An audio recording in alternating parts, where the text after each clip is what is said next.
Olá a todos, aqui é o professor Bran. Estamos aqui na nossa aula 13 do curso de Termodinâmica Aplicada 1, nossa 13ª aula. No nosso último encontro, nós tivemos a nossa aula de Tira Dúvidas, né? Tiramos dúvidas da lista de exercícios e das aulas 10, 11 e 12 do nosso curso. Na aula 12, nós vimos o conceito de escala termodinâmica de temperatura absoluta, né? Isso foi uma consequência, né, da aplicação, né, da expressão da eficiência de uma máquina térmica, que foi desenvolvida pelo Lord Kelvin. Então, nós estamos vendo aqui nas nossas notas de aula, já olhando elas aqui, né, que essa eficiência, né, que de uma forma geral ela pode ser representada como sendo a razão entre o trabalho realizado e o calor fornecido Q2, e nós vimos que, em consequência, isso não vale apenas para o ciclo de Carnot, mas aplicando o ciclo de Carnot, nós vimos que essa expressão do trabalho sobre o calor Q2 fornecido, ela pode ser escrita como sendo a diferença, né, do calor fornecido Q2 menos, né, a diferença do calor rejeitado pela máquina térmica Q1 dividido pelo calor fornecido Q2, né? Então Q2 menos Q1 sobre Q2. E aí o Lord Kelvin, né, existia essa demanda, né, por conseguir avaliar a eficiência de uma máquina térmica de uma forma mais direta, né? Como eu mencionei, medir calor, até nos dias de hoje, né, no século XXI, é uma grandeza de difícil medição, pode não ser tão simples.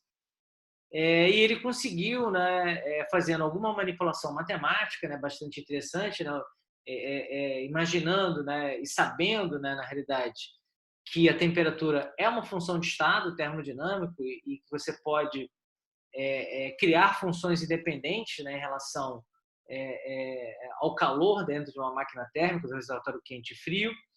Então ele conseguiu, né, representar essa diferença, né, entre o calor Q2 menos Q1 como sendo T2 menos T1, e essa eficiência, na realidade, ele acaba sendo exatamente a diferença, né, a razão da diferença, né, do calor do reservatório quente, T2, menos a temperatura do reservatório frio, T1. Então, repetindo, temperatura do reservatório quente, T2, menos a temperatura do reservatório frio, T1, sobre T2.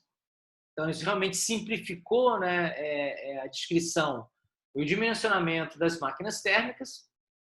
E hoje, na aula de hoje, nós temos dois objetivos, né, principais. O primeiro deles, nós faremos o enunciado formal da segunda lei da termodinâmica. E, na segunda parte da nossa aula, nós veremos dois tópicos. O principal deles, nós conversaremos sobre o trabalho máximo, né, realizado por uma máquina térmica, né? Qual é a condição que quando isso pode ser alcançado em uma máquina térmica. Mas olhando aqui o nosso enunciado formal da segunda lei da termodinâmica,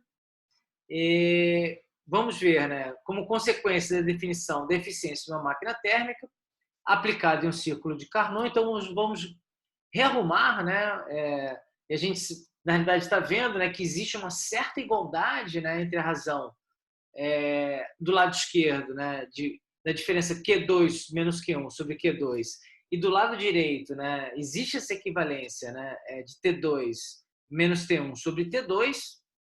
Então, vamos estabelecer a nossa razão Q sobre T, né, jogando tudo que tem índice 2 de um lado, né, o índice 2 está associado ao reservatório quente, né, térmico quente, e o que tem índice 1 está associado ao reservatório térmico frio. Então, rearrumando, né, 2 para um lado, né, para o lado esquerdo, e 1 para o outro, né, para o lado direito, né, da igualdade, nós teremos, né, que Q2 sobre T2 menos Q1 sobre T1 é igual a zero. Então, a gente pode imaginar, né, que vamos aplicar, né, essa diferença da razão de Q2 sobre T2 menos Q1 sobre T1, imaginando, de novo, né, um espaço, né, bidimensional, pressão por volume, né? O nosso velho gráfico, né? Pressão versus volume. Vamos imaginar que estamos, olhando aqui nossas notas de aula, né?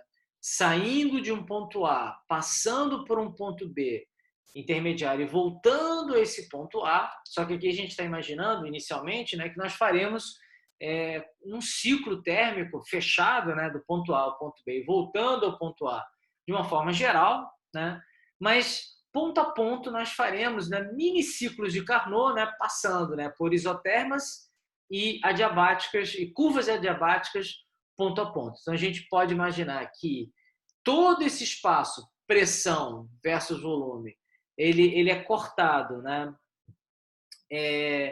por curvas isotérmicas. Estamos vendo aqui as curvas isotérmicas, que vocês conhecem, né, a inclinação dessas curvas isotérmicas, elas estão associadas a que o produto pressão vezes volume é uma constante, então ele tem uma certa inclinação associada a PV igual a uma constante. Nós vimos isso no final do capítulo 2 do nosso curso, e que esse espaço ele também pode ser cortado, né, por uma série de adiabáticas, né, de processos adiabáticos, onde essa forma, né, dessa curva adiabática, ela obedece, né, à expressão P vezes V elevado a gama, igual a uma constante, que vocês também viram isso no final do capítulo 2.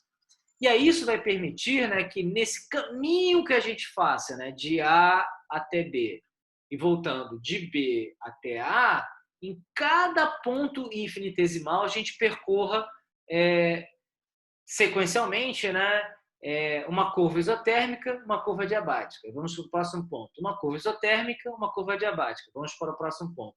Uma curva isotérmica, uma curva adiabática, assim por diante. Então, é o que exatamente o texto coloca aqui nas nossas notas de aula. Podemos imaginar, né, que a expressão anterior ele pode representar, né, uma série de ciclos de Carnot fechados, né, realizadas que, no final das contas, né, essa série, né, de ciclos de Carnot, ponto a ponto, né, ela é realizada através da nossa curva fechada ABA.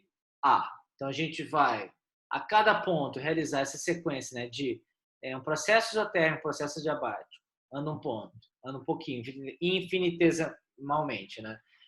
Mas o processo isotérmico, outro adiabático, assim por diante, né? Percorrendo um caminho genérico de A até B e fechando esse nosso ciclo, né, de B até A. Então, essa passagem, né, olhando aqui nossas notas de aula, pela curva fechada ABA, ele é realizado através desses processos isotérmicos, seguidos por processos adiabáticos.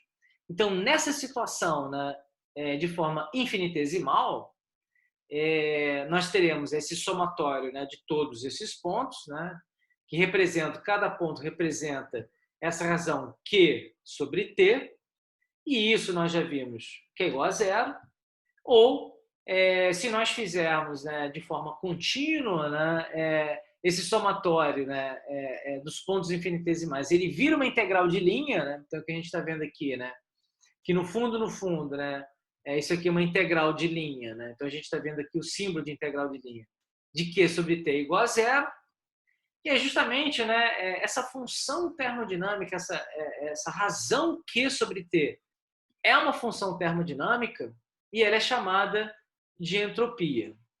Então, em um ciclo fechado, que a gente acabou de exercitar, né, saindo de A, passando por B e voltando para A, é igual a zero, é uma função termodinâmica, é uma variável de estado, né, então tem essa propriedade que em um ciclo fechado, a variação, né, de qualquer grandeza termodinâmica com o comportamento de variável de estado, ela é igual a zero.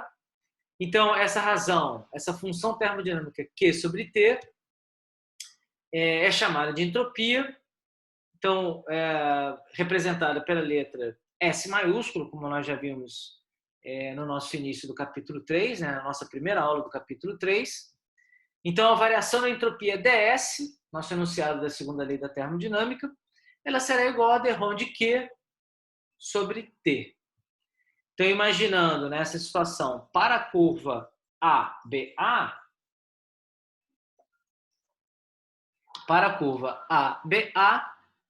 então, nossa integral de linha de ds, né, nessa curva fechada, ela será igual a zero. Então, na realidade, ela vai representar a soma, né, de cada um dos dois trechos, de A até B, e voltando, né, de B até A. Então, os dois trechos, de A até B e de B até A. Então, eu vou ter, né, que a variação total da entropia será igual à integral entre A e B de ds, né, da variação da entropia, mais a integral do ponto intermediário B ao ponto inicial A de ds. E aí, resolvendo essa integral, né, isso simplesmente será igual à primeira parcela, né, SB menos SA, mais a segunda integral, SA menos SB. Isso é igual a zero. Então, a condição, né, de reversibilidade, né, ela deve ser levada em consideração. Então, aqui nós aplicamos uma propriedade, né?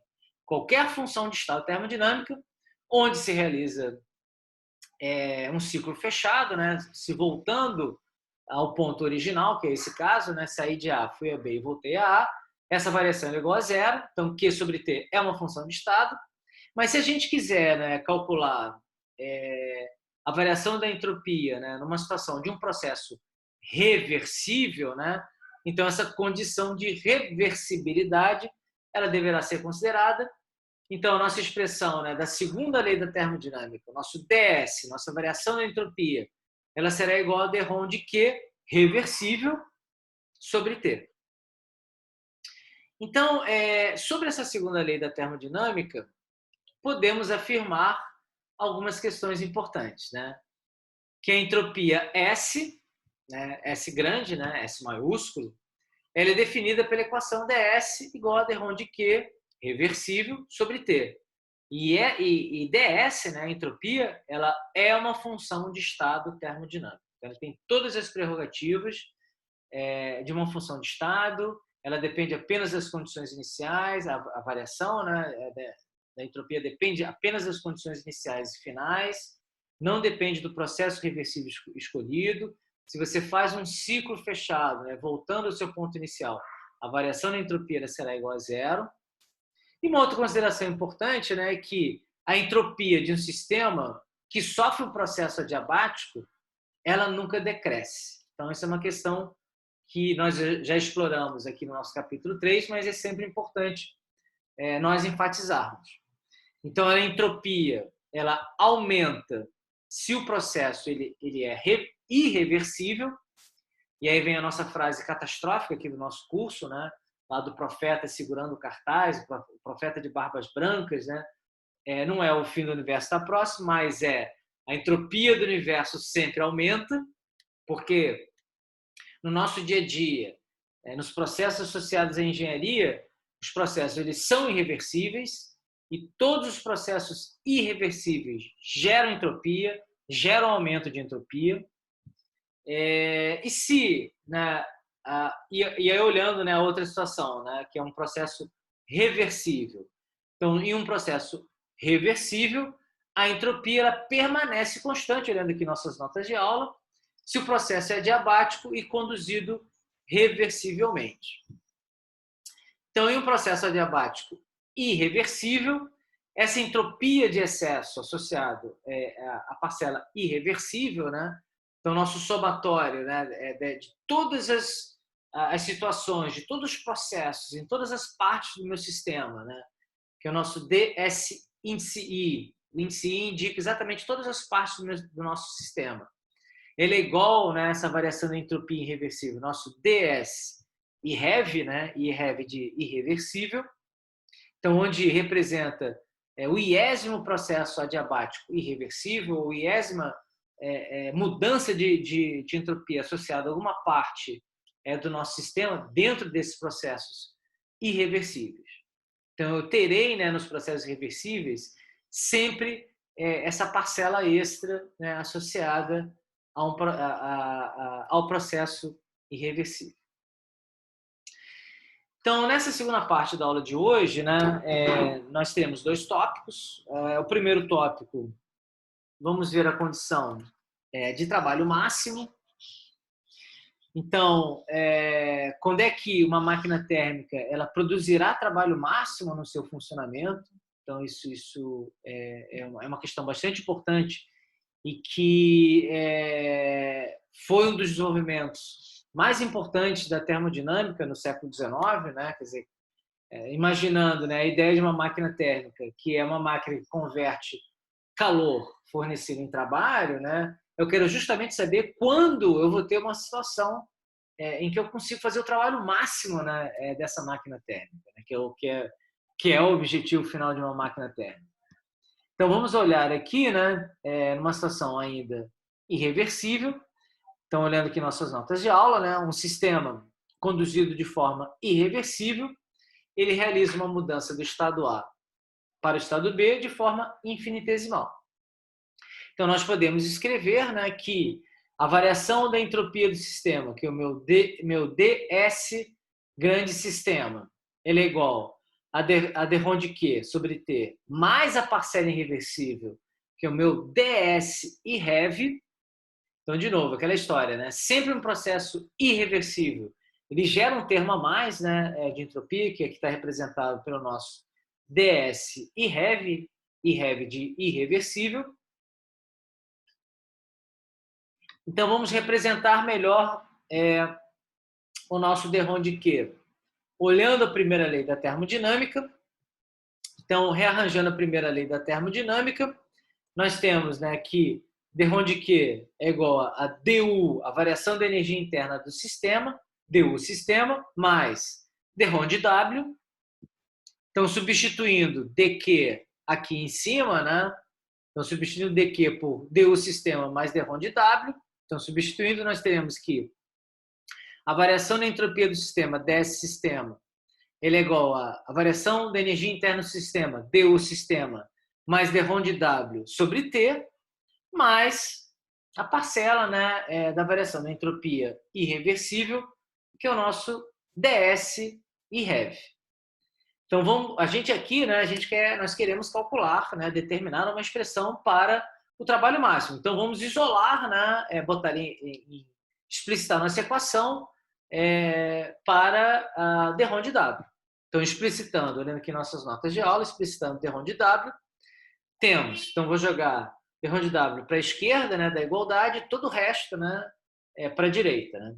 Então, meu d rho de W será igual a T, que multiplica variação da entropia do sistema ds sistema, menos a variação da energia interna do sistema, du sistema, menos o produto T vezes a minha entropia irreversível, né, de excesso gerada, que é o meu ds e rev. Então, essa aqui é a expressão geral. Então, é interessante, né? A gente está aqui dimensionando a nossa produção de trabalho, o nosso d rho de W, né? Então, a gente vê, né, que a parcela da entropia irreversível ela entra com um sinal negativo. Então, quanto maior for, né, o valor, né, o grau de irreversibilidade, né, de um certo sistema, de um certo processo, ou do funcionamento da máquina térmica, essa parcela ela será cada vez mais negativa e o trabalho ele será cada vez menor. Então, o ideal, né, é que você tenha o funcionamento da sua máquina térmica ou igual, né, ou estabelecida, né, somente utilizando processos reversíveis ou trabalhando o mais próximo possível de um processo, de uma situação ideal para uma situação reversível, ou seja, com o menor grau de irreversibilidade possível, né, nos ciclos associados ao funcionamento dessa máquina térmica.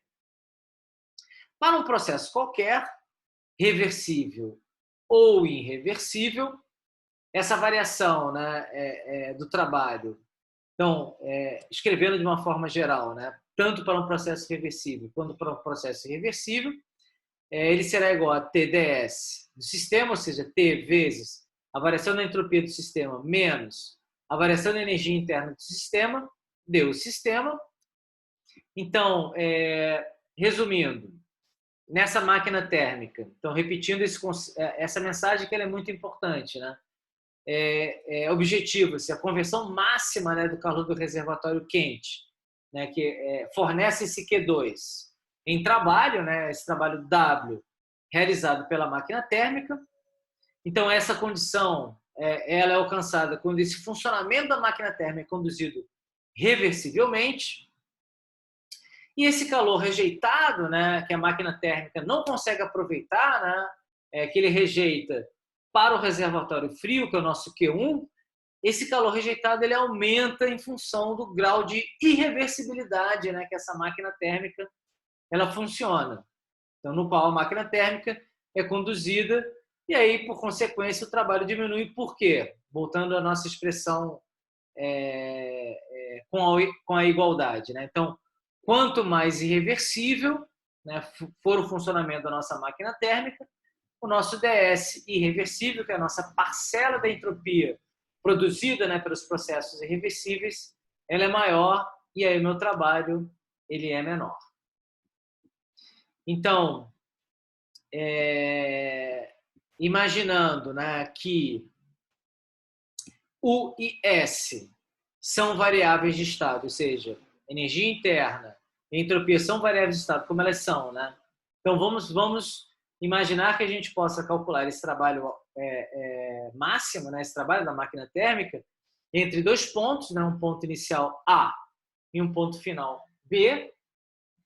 Então, a gente vai querer avaliar esse DS do sistema entre A e B e essa variação, né, da energia interna U do sistema entre A e B também.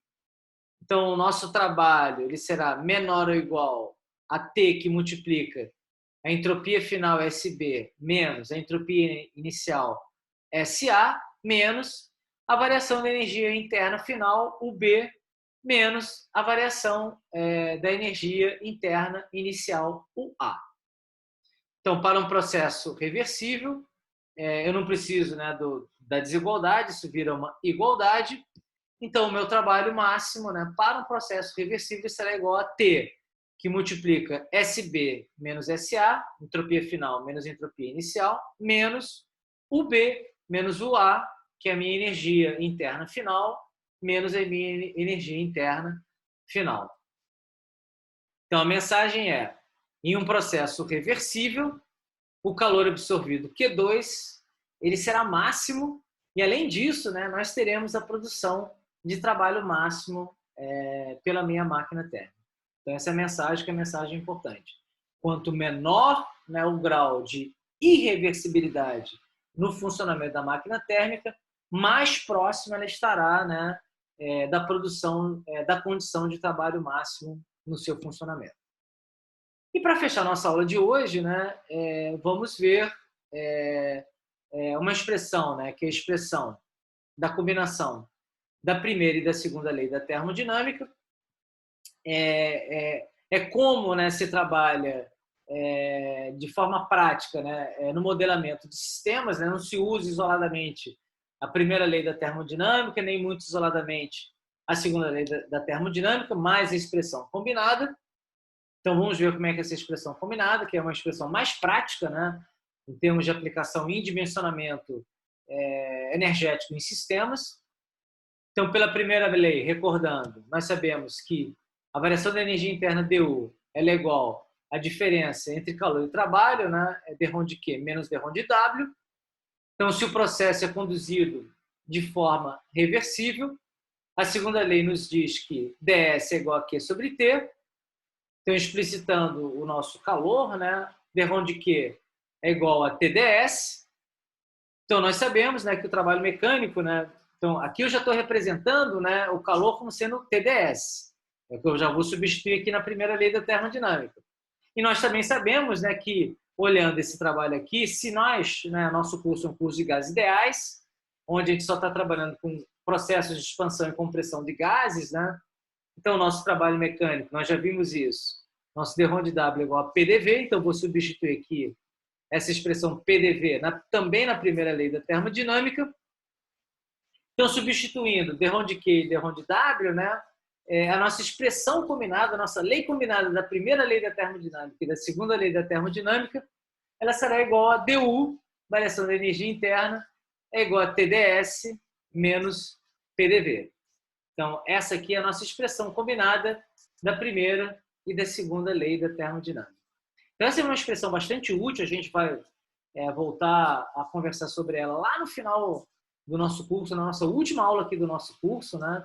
Onde a gente vai ver as outras diferenciais de energia, né? Mas, basicamente, a gente construiu uma expressão de DU, onde nós conseguimos descrever a variação da energia interna como uma variação da entropia, ds, que é uma função de estado, e uma variação do volume dV, que também é outra função de estado. A gente vai discutir isso mais adiante, mas em termos práticos é como